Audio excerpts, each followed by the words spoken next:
Bonjour, Marie-Claire vient du Nord, hein, comme moi. Je suis issue de près d'Arras, donc dans le Pas-de-Calais. Et donc, elle a accepté de venir témoigner et je l'en remercie beaucoup parce que c'est pas si simple hein, de pouvoir témoigner de sa situation, de ce que l'on vit, mais aussi finalement de la fraternité. Dont elle peut être l'origine, mais aussi la fraternité qu'elle a pu recevoir et le sens que ça donne à travers sa vie. Marie-Claire, je te laisse la parole. Alors, déjà, je suis maman de 5 enfants. J'ai recueilli une petite jeune fille de 17 ans quand j'étais auxiliaire sociale en accueil d'urgence. Cette jeune fille fait toujours partie de notre vie. Je suis 18 fois mamie, donc avec tout mon petit monde autour de moi. On est très liés.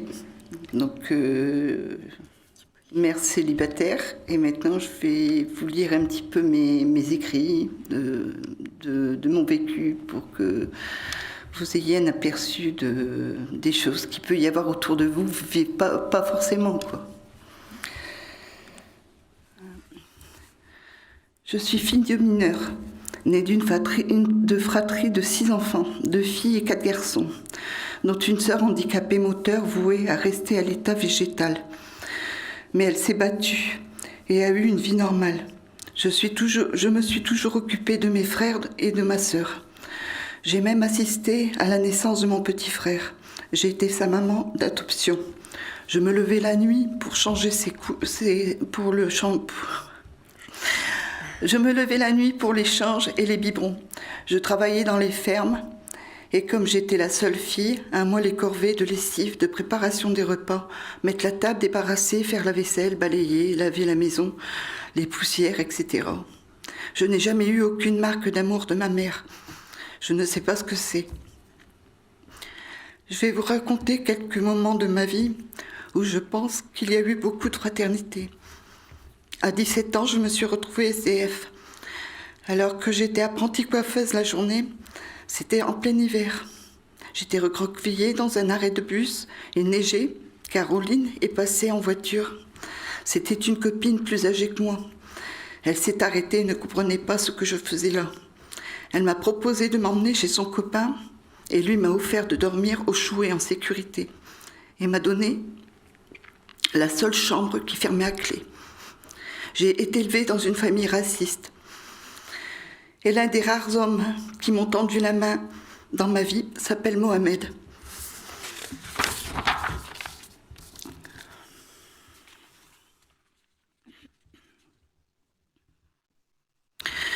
À 47 ans, j'ai voulu voir le Mont Saint-Michel. À 47 ans, mes 2 derniers enfants voulaient voir le Mont Saint-Michel. Donc après quelques économies, on y est allé. Sur le retour, ma voiture nous a lâchés sur l'autoroute, à des centaines de kilomètres de chez nous. Nous étions sur cette aire d'autoroute, sans solution, sans voiture, et avec très peu d'argent. Et c'est au bout d'1 heure que notre miracle est arrivé. Dans un gros camion, je suis allée le voir, je lui ai expliqué ce qu'il nous arrivait, et après mûre réflexion, il a accepté de nous redéposer au péage d'Arras. Il faut que vous sachiez que cet homme a risqué ce jour-là sa place pour nous venir en aide. Quand j'habitais Billy, je suis allée faire un tour sur le marché avec ma fille enceinte. Moi, la cheville dans le plâtre. Il y avait une petite mamie qui était tombée. Sachez qu'il y a plus de 20 personnes qui sont passées à ses côtés sans l'aider. Nous l'avons relevée et nous l'avons ramenée chez elle. Pareil, une fois sur Hénin, alors que je montais dans le bus, j'ai vu un monsieur en fauteuil roulant se retourner avec celui-ci. Et là aussi, plein de personnes sont passées à côté de lui et ne l'ont pas aidé. Je suis redescendue du bus pour l'aider à se relever et je me suis fait insulter par le chauffeur de bus parce qu'il allait être en retard. De plus, pour moi, de nos jours, les machines remplacent de plus en plus les gens. caisse automatique, remplace les caissières.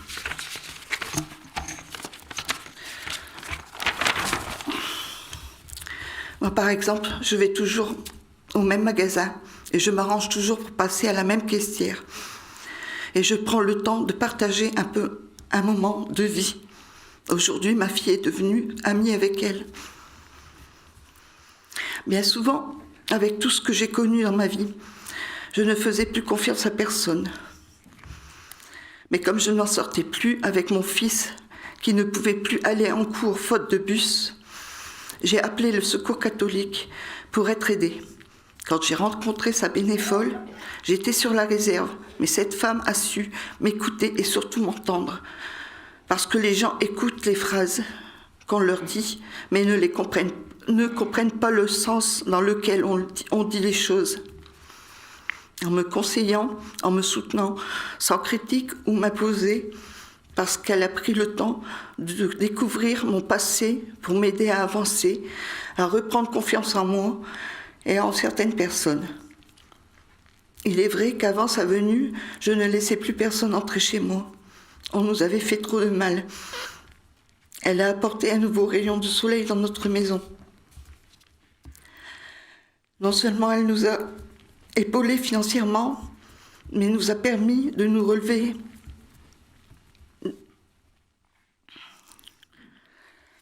d'arriver à nouveau à affronter la vie et les problèmes quotidiens.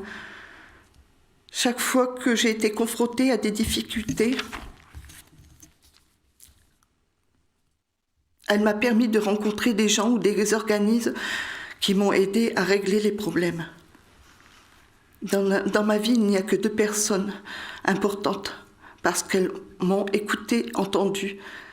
Cette bénévole et mon médecin que je connais depuis 20 ans. Elles ne font pas les choses à ma place, mais le fait de parler ensemble quelquefois, ça me permet de trouver les solutions à mon problème.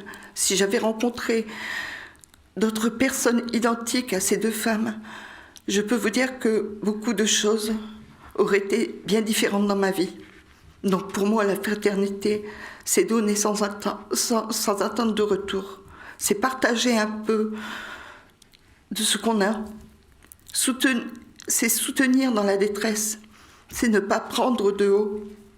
C'est d'être dans la simplicité. C'est de tenir la main dans les difficultés. C'est d'être proche dans la maladie. J'ai confié à la bénévole que j'étais croyante, mais que je n'allais pas à l'église. Mais si je fais mes prières chaque jour, elle m'a parlé de Pierre d'Angle, un groupe de personnes qui se retrouvent pour échanger des textes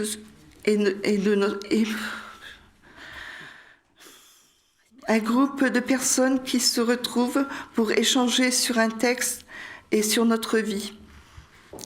J'ai découvert des personnes gentilles et exceptionnelles. Cela m'a fait beaucoup de bien d'être dans un groupe, car je ne voyais plus personne. Je n'ai pas d'amis et je n'ai pas eu de vie à moi. Merci beaucoup, Marie-Claire.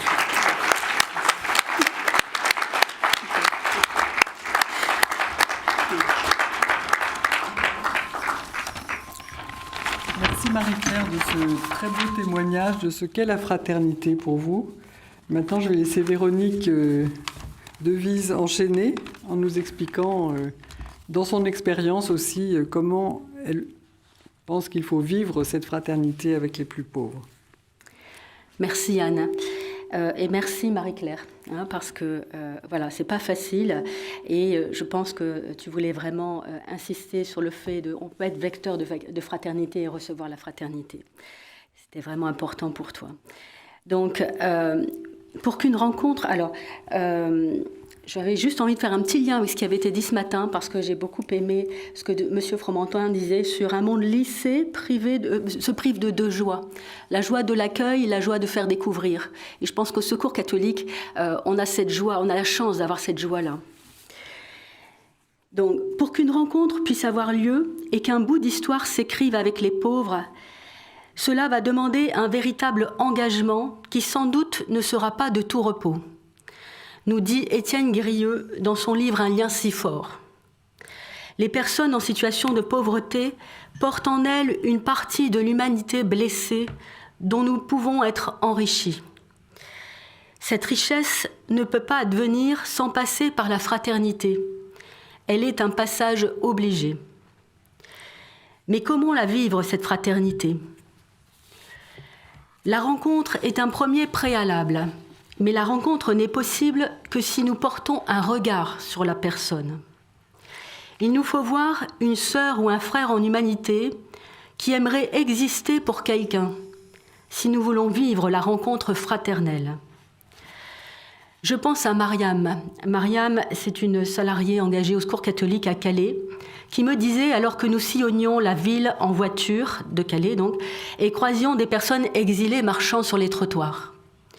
Je leur fais signe, je ne les connais pas, mais pour eux, c'est important de montrer qu'on les a vus, qu'ils existent. Cette fraternité humaine nous engage à poser un regard, à risquer une parole. Se laisser toucher, c'est aussi nous renvoyer à nos peurs, à nos préjugés, notre impuissance.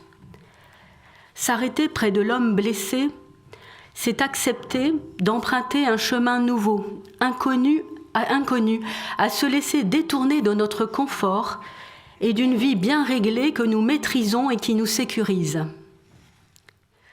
Il nous faut appréhender une autre réalité et peut-être accepter d'avancer sur un chemin jonché d'incertitudes qui modifiera probablement notre avenir. Engagée au Secours catholique depuis plus de 15 ans, j'ai rencontré des personnes exilées, des mamans seules avec leurs enfants, des malades, des personnes en fin de vie, des personnes incarcérées. À partir de ce qu'elles vivaient, des liens se sont tissés, l'amitié s'est installée. Je pense à Antoine, en fin de vie, incarcéré depuis plus de 20 ans. Il souhaitait écrire une demande de pardon à sa famille qu'il ne voyait plus depuis de longues années.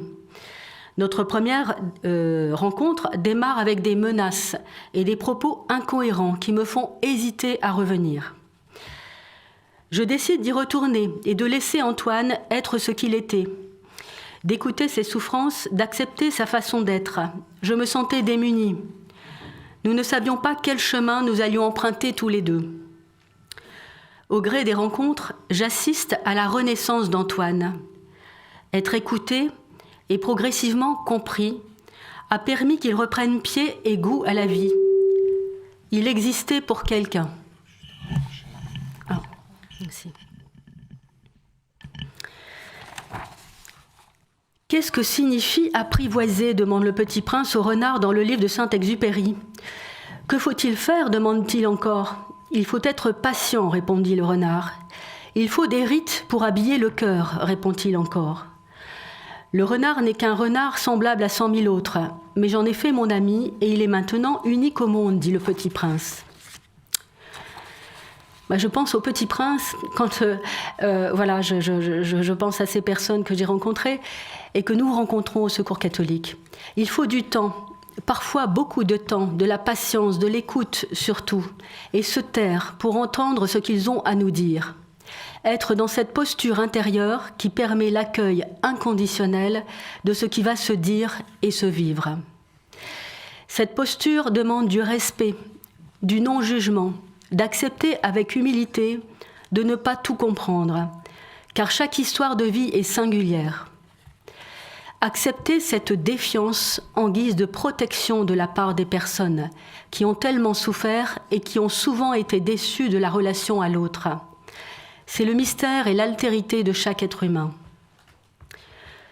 Pendant le confinement, le Secours catholique est allé à la rencontre des personnes en situation de pauvreté, avec l'appui des chèques services, mais surtout pour manifester sa solidarité et son soutien aux personnes dont la vie sociale et familiale furent durement touchées et mises à l'épreuve.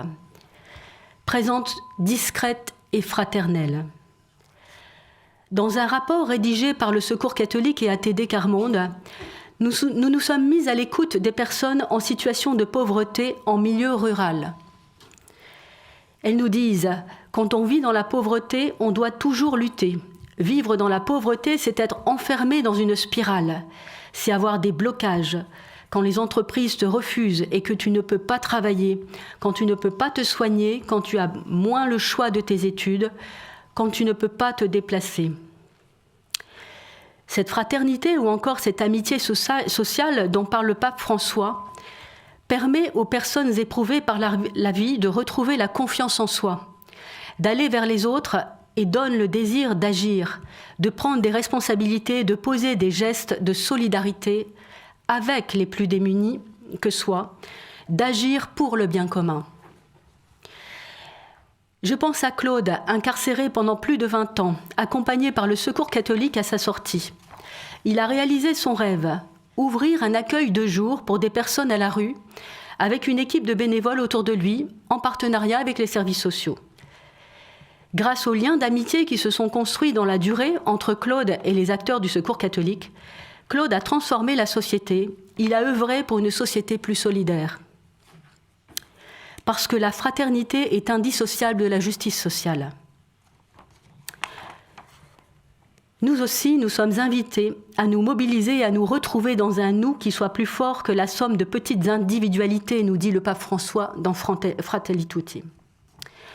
Au Secours catholique, nous pensons que les personnes et les groupes vivant des situations de précarité disposent de savoirs issus de leur culture et de leur expérience de vie. Ces savoirs sont méconnus, voire méprisés.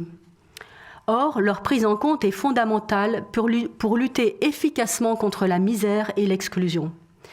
La reconnaissance et le partage de ces savoirs avec d'autres acteurs permettent à chacun de prendre une part active dans la transformation de la société et nous aident à grandir en humanité. Nous expérimentons depuis plusieurs années leur présence dans la prise de responsabilité, donc au sein du Secours catholique. Alors, par exemple, dans les groupes conviviaux, ce sont des groupes qui réunissent des personnes qui souffrent de la solitude et de la précarité, donc elles se retrouvent ensemble et on leur confie des responsabilités. Ou encore au sein des instances décisionnelles du Secours catholique, tant dans les bureaux de délégation, donc dans les diocèses ou les régions, ou encore dans sa gouvernance au niveau du conseil d'administration du Secours catholique. Ça existe depuis maintenant au moins 7-8 ans. Nous montons des projets à partir de leurs désirs et avec elles. Nous apprenons à nous ajuster à leur rythme, à partir de leurs pensées et avec elles. Nous devons accepter de nous laisser nous déplacer par des paroles brutales parfois, des paroles qui font autorité aussi. Nous voyons surgir l'inattendu qui est source et chemin d'innovation. Les personnes nous disent qu'elles veulent se mobiliser dans le plaidoyer du Secours catholique, avec nous, pour plus de justice sociale. Cette année, nous proposons d'aller, avec les personnes, rencontrer des élus ou des candidats pour témoigner de leur vie et faire des propositions pour lutter contre les injustices dans l'espoir d'une société plus juste et plus fraternelle. La meilleure politique est celle qui porte son attention aux plus pauvres, aux exclus. C'est là où se vérifie l'authenticité de la fraternité, sa vérité, nous dit le pape François. Nous formons une famille universelle, nous dit le pape François dans Laudato Si. Ayons donc ce souci de la fraternité universelle là où nous vivons. Ayons le respect de notre environnement qui permettra une meilleure stabilité pour les peuples du monde les plus fragiles qui sont bien souvent les plus exposés et sans protection.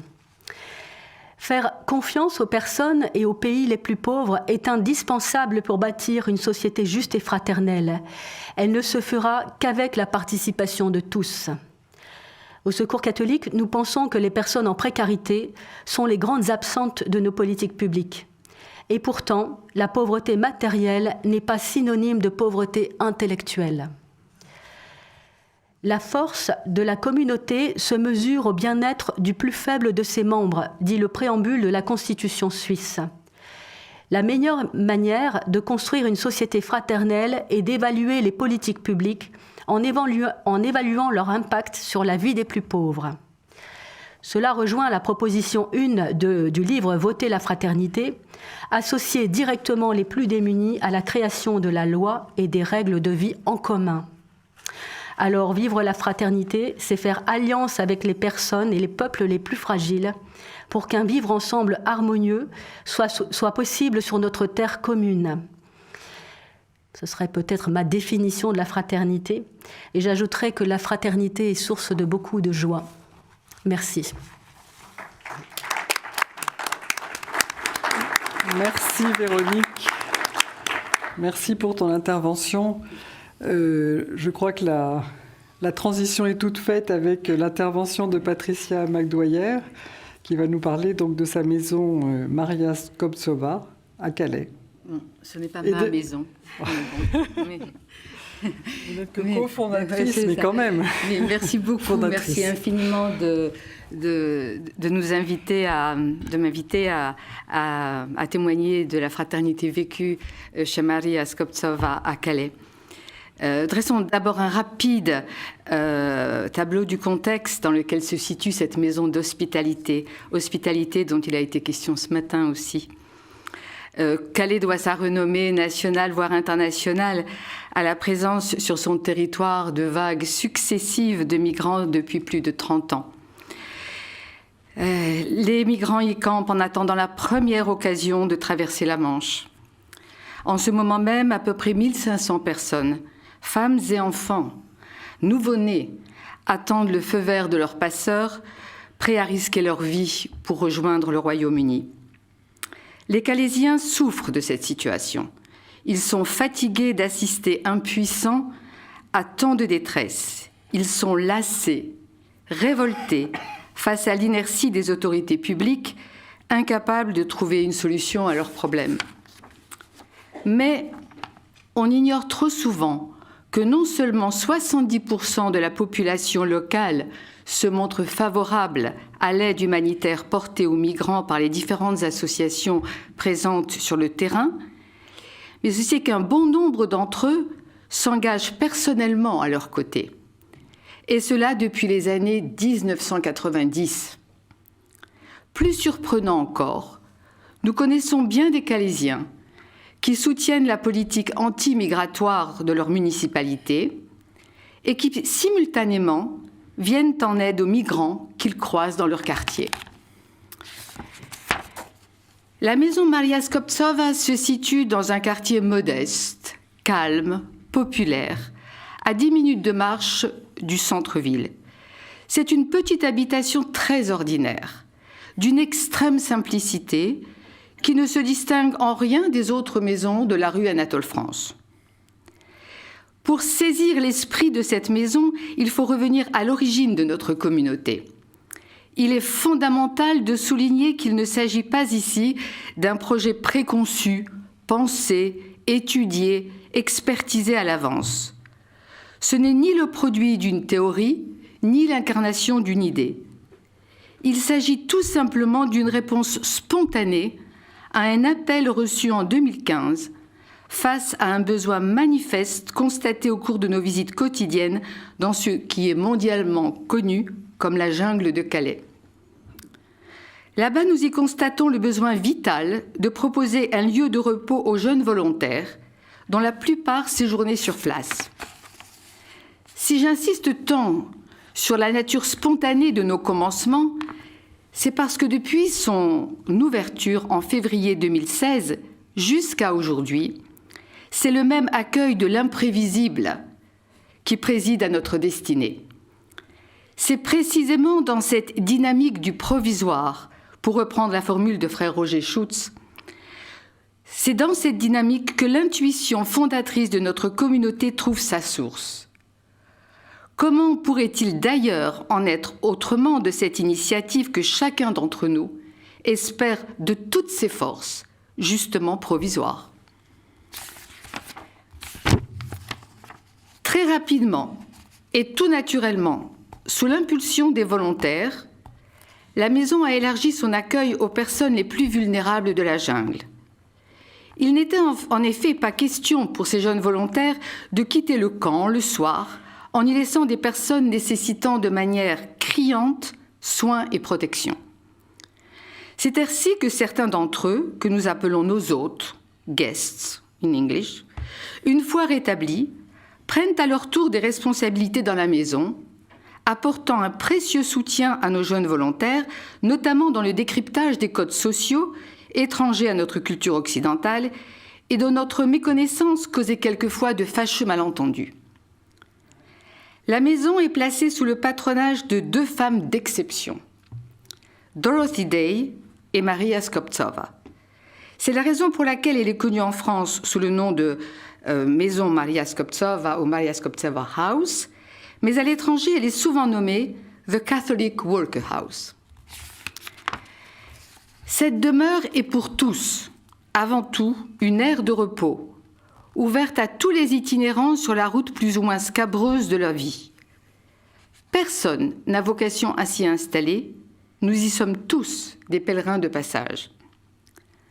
Nous y misons avant tout sur le partage fraternel de l'essentiel, partage du pain bien sûr, mais aussi de la beauté, du risque et de la fête, comme nous y exhorte si joyeusement notre inspiratrice, Mère Marie. La fraternité, nous y voilà. Comment la vivons-nous à Calais ? Être frère, dit Maria Skobtsova, c'est reconnaître en l'autre l'image de Dieu. Ce qui souligne d'emblée que la fraternité dépasse le lien du sang. La fraternité est une attitude. Il ne s'agit pas de savoir qui est mon frère, mais de qui je peux me rendre proche, dit le pape François. Construire cette fraternité entre les hommes implique tout simplement, instaurer avec tous les hommes, sans restriction, un rapport fraternel reposant sur la pratique d'un accueil inconditionnel.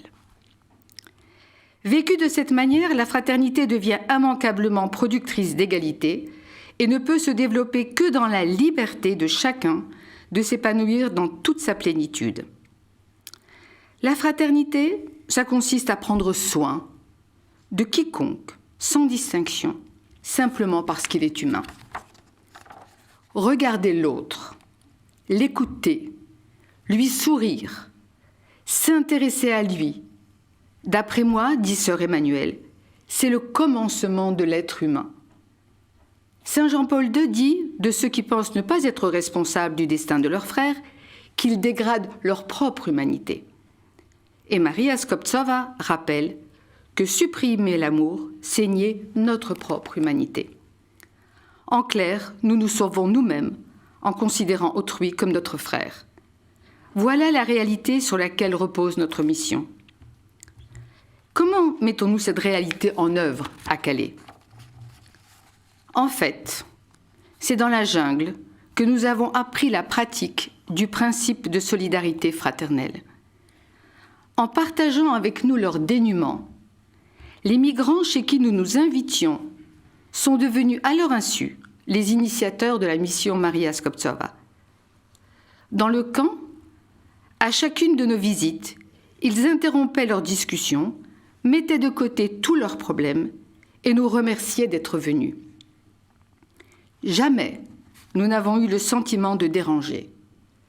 Le thé était servi en un tour de main et leur abri de fortune se faisait espace chaleureux d'une convivialité dont le luxe se mesurait à l'aune de leur indescriptible capacité d'accueillir dans la joie et la simplicité.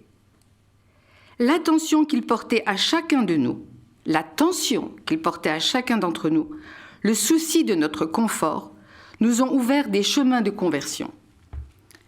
Leur hospitalité nous a appris très concrètement que la fraternité se décline en 3 étapes: l'accueil, la rencontre et la famille. Là où il y a un vrai sens de fraternité, il y a l'expérience sincère de l'accueil, dit le pape François. Tout se joue à l'instant où mon regard se pose pour la première fois sur la personne qui, dans sa détresse, prend le risque de se laisser accueillir par moi. En un seul regard, je me dois de lui offrir toute ma gratitude pour la confiance qu'elle me fait en frappant à ma porte. C'est ma seule chance d'entrer réellement en contact avec elle, de la rencontrer en vérité. On ne peut pas se permettre de rater cette chance-là. Elle ne se représentera pas. Quel est le meilleur accueil? Le sourire, dit Mère Teresa. Et le sourire implique, engage, rajoute le pape François. Très concrètement, la qualité de l'accueil tient à ce qui pourrait passer pour un détail et qui pourtant recèle l'essence même de l'hospitalité. Avant de s'attaquer au problème, régularisation de l'accompagnement sanitaire administratif, il est urgent de perdre son temps autour d'une tasse de thé, de laisser parler ou se taire l'hôte, souvent exténué, aussi longtemps qu'il le faudra, pour qu'il reprenne son souffle, et surtout de ne lui laisser aucune possibilité de douter un seul instant qu'il était attendu, qu'il est arrivé enfin chez lui et qu'il pourra en repartir à sa guise et à son heure. C'est en renonçant à faire pour n'être que juste avec, que nous faisons valoir à nos hôtes leur dignité de frères et sœurs. À négliger ce moment, souvent par recherche d'efficacité, nous risquerions de ne jamais pouvoir passer aux étapes suivantes. La suivante étant le temps de la rencontre. Rencontrer l'autre ne peut se faire qu'en se laissant rencontrer par l'autre. Oser la rencontre nécessite de braver la peur de l'inconnu, de déposer ses émotions. Rencontrer l'autre, c'est rester en éveil devant une énigme, écrit Lévinas, qui a été cité ce matin aussi. Mais c'est aussi reconnaître la parcelle de vérité qu'il recèle et reconnaître que cette parcelle de vérité éclaire une part de ma propre humanité. C'est faire l'expérience que la personne qui me parle du tréfonds de son être me parle en fait de moi. Et c'est là précisément que s'opère la prise de conscience du lien de fraternité qui m'unit à elle. La rencontre est toujours une invitation au questionnement, sur soi-même. Une invitation à la découverte de ce qui me singularise de l'autre, mais aussi de l'universalité qui transcende nos différences. En effet, nous croyons qu'au-delà de nos singularités, nous sommes tous reliés les uns aux autres par la présence divine qui habite en chacun d'entre nous. Ce mystère qui nous transcende tous fait de nous des frères en humanité et nous fait toucher du doigt la réalité du lien universel qui fait de nous tous, sans exception, les membres d'une même famille. La famille Mama, rien n'est plus important que la famille, dit Roukaya, qui a laissé ses parents et ses enfants au Soudan. Retournons un court instant dans la jungle de Calais. Il est 10 heures du matin.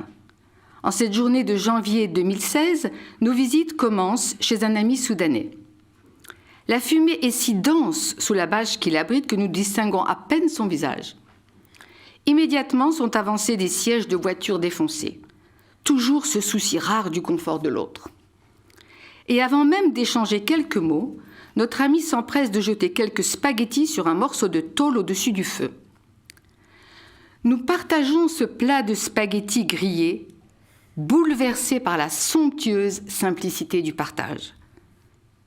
C'est ça la famille Mama, Baba, commente Abdelrahman en souriant. C'est donc cela la fraternité vécue qui nous ouvre à un monde de justice et de paix. Elle se nourrit de notre volonté de nous engager en faveur du bien de tous, fondée sur notre seule conviction, que nous sommes tous responsables les uns des autres. Et si nous voulons entrer dans cette grande famille sans frontières à l'image de nos hôtes, nous nous devons de nous accueillir mutuellement comme frères et sœurs souffrant des abus de pouvoir de nos gouvernants, de l'arrogance de nos États surdéveloppés, mais aussi de toutes nos blessures personnelles, dont aucun confort matériel ne peut nous dispenser. Les personnes exilées qui ont laissé leur famille de sang au pays reconnaissent en nous leur famille. Ils nous ouvrent leur cœur pour nous donner leur richesse et guérir notre cœur blessé. Et c'est à ce point de notre démarche humanitaire que se joue la profonde révolution fraternelle, pour reprendre le titre détonnant du manifeste de Véronique Fayet, ta prédécesseur, Véronique, à la présidence du Secours catholique. Vivre en frère, c'est tout d'abord accueillir sans condition et se laisser accueillir, puis rencontrer l'autre en confiance et se laisser rencontrer par lui pour ensemble faire famille. Et c'est ce sens de l'hospitalité qui engendre le sentiment de communauté. Nos frères migrants nous ont démontré que le plus total dénuement, la misère la plus féroce, rien ne dispense l'homme de son devoir d'hospitalité. Fort de cet enseignement, nous tâchons au jour le jour de nous montrer dignes de la confiance dont nous ont gratifié les plus vulnérables rencontrés dans la jungle. Ce sont eux qui ont ouvert nos consciences à une nouvelle compréhension de l'hospitalité fraternelle. C'est eux qui nous démontrent qu'en vivant ensemble nos fragilités respectives, nous pouvons faire de nos faiblesses une force qui rendra notre monde meilleur. L'hospitalité fraternelle signifie que toute personne se doit d'être accueillie comme celle qui manquait à la communauté pour trouver sa plénitude, comme la pièce manquante au puzzle. Bienvenue mon ami, entre, nous avons besoin de toi. La qualité de notre accueil doit lui signifier que notre aide n'est pas un acte de charité commandé par un sentiment de pitié, mais le besoin impératif de rendre justice, de lui rendre justice. Et l'expérience de la pratique de cette hospitalité fraternelle nous a démontré que l'obstacle majeur à cet élan de fraternité, ce ne sont pas nos différences, mais la peur de nos différences. Comment surmonter cette peur qui est l'obstacle majeur à la construction d'un monde fraternel ? Compte tenu que cette peur naît uniquement de notre ignorance, il n'y a qu'un seul moyen de la vaincre. Oser aller à la découverte de cet autre qui nous fait peur. Dans la maison Maria Skobtsova, c'est un exercice qui se fait au fil des événements et des tâches de la vie quotidienne. Très simplement, au travers d'un regard, au détour d'une parole souvent laborieuse, au creux d'un silence, dans les larmes, dans les rires, dans les chants, dans les danses. C'est tout naturellement que se fait le travail d'ouverture à l'autre dès l'instant où l'on garde l'esprit en éveil et le cœur disponible. Cette aventure de l'ouverture à l'autre, en qui je vois mon frère et ma sœur, ne nous engage pas seulement à l'égard des migrants, mais engage aussi les volontaires entre eux, venus de tous d'horizons différents et marqués par des expériences de vie extrêmement diversifiées. Et ceci engage aussi les migrants entre eux, dont les coutumes, les comportements, les réactions sont aussi les fruits de cultures très différentes, les unes des autres. Que dire des membres du conseil d'administration, des paroissiens, des voisins, des partenaires ? Tous sont membres de notre communauté et reliés entre eux par des liens de fraternité. En conséquence de quoi, chacun se doit d'être pleinement accueilli et pleinement accueillant. C'est à ce prix que se tissent les liens d'une fraternité indéfectible, ancrée dans la confiance mutuelle et l'assurance que l'autre est là pour m'épauler et me soutenir dans mon combat pour faire respecter ma dignité d'être humain. Une fois retrouvée la liberté de se donner sans retenue dans cette rencontre, nous constatons combien ce que nous avons donné nous revient accru au centuple. C'est la loi spirituelle de la fraternité vécue en vérité. L'un d'entre nous s'est exclamé un jour, émerveillé par la richesse des échanges, c'est sans doute ça, la multiplication des pains. Notre solidarité avec les migrants nous conduit à rester vigilants à ne pas les déposséder du seul bien qui leur reste, leur dignité de personnes libres et égales à nous, responsables de leur destin, acteurs, actrices de leur vie et désireuses de nous accueillir dans leur vie telle qu'elle est. Ce principe de solidarité consiste à inclure nos hôtes et les jeunes volontaires dans les prises de décision régissant la vie communautaire. Nous y avons eu recours très fréquemment durant les périodes de confinement où il fallait faire face à des fluctuations constantes des règles sanitaires. En partageant fraternellement les mêmes conditions de vie, sous un même toit, une table commune, volontaires, bénévoles, personnes accueillies rétablissent un certain équilibre de vie dans un climat de juste solidarité.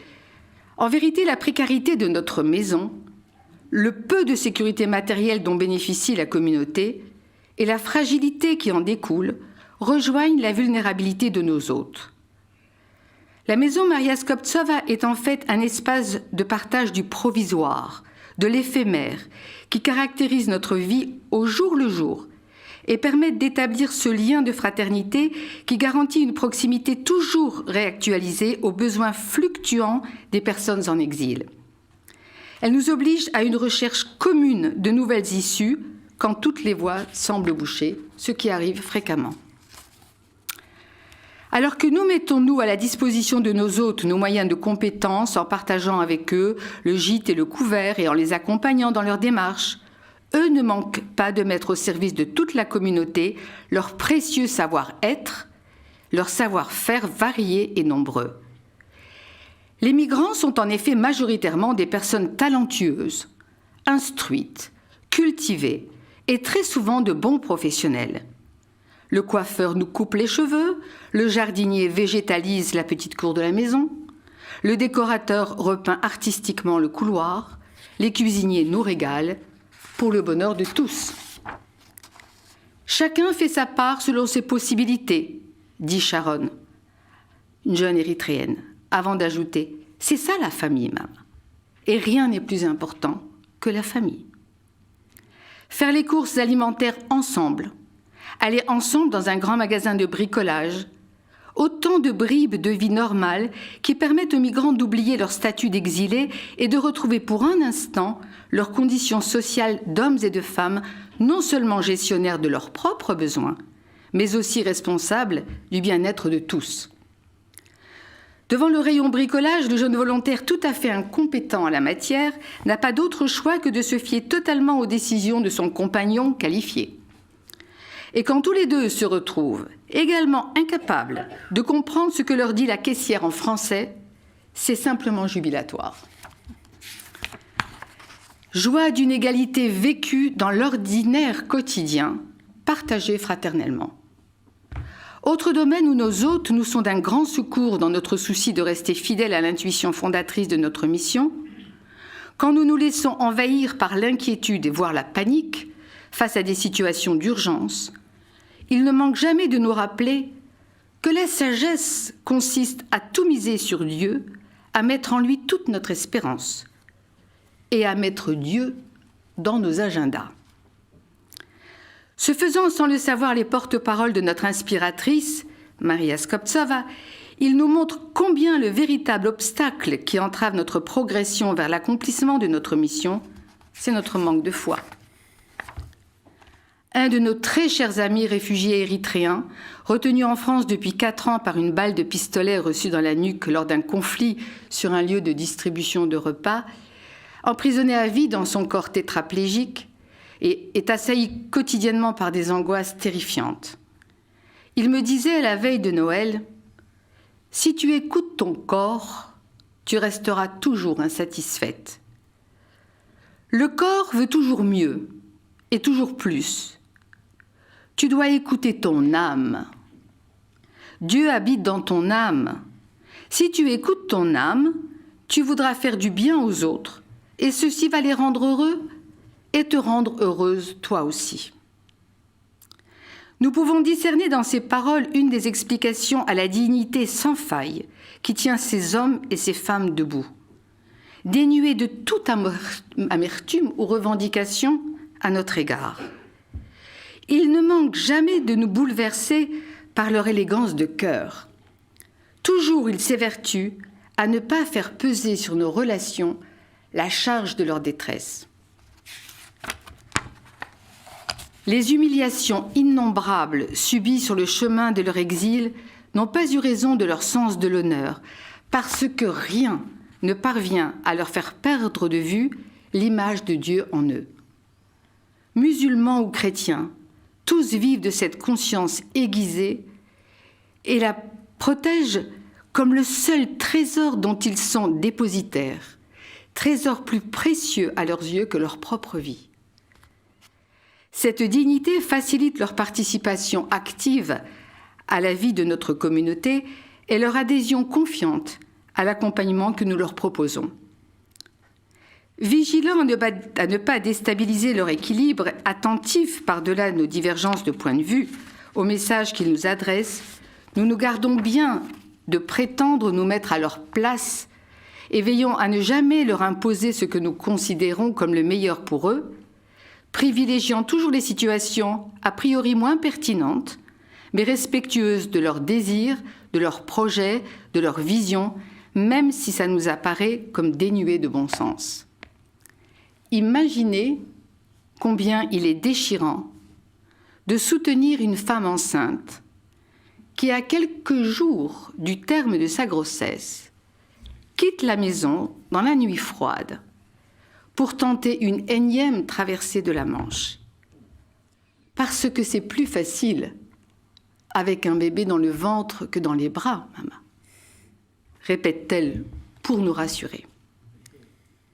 Fidèles à notre devoir de considérer nos hôtes libres et égaux en droit, nous les aidons fraternellement et surtout sans reproche à reprendre la route. Et sur le seuil de la maison, nous récitons ensemble, chacun dans sa langue, le Notre Père, ou saluons leur départ d'un chaleureux « Inch'Allah » qui scelle nos liens de fraternité pour l'éternité. Nous sommes bien conscients que proposer une famille de passage aux personnes en exil les plus vulnérables de Calais ne peut représenter une fin en soi.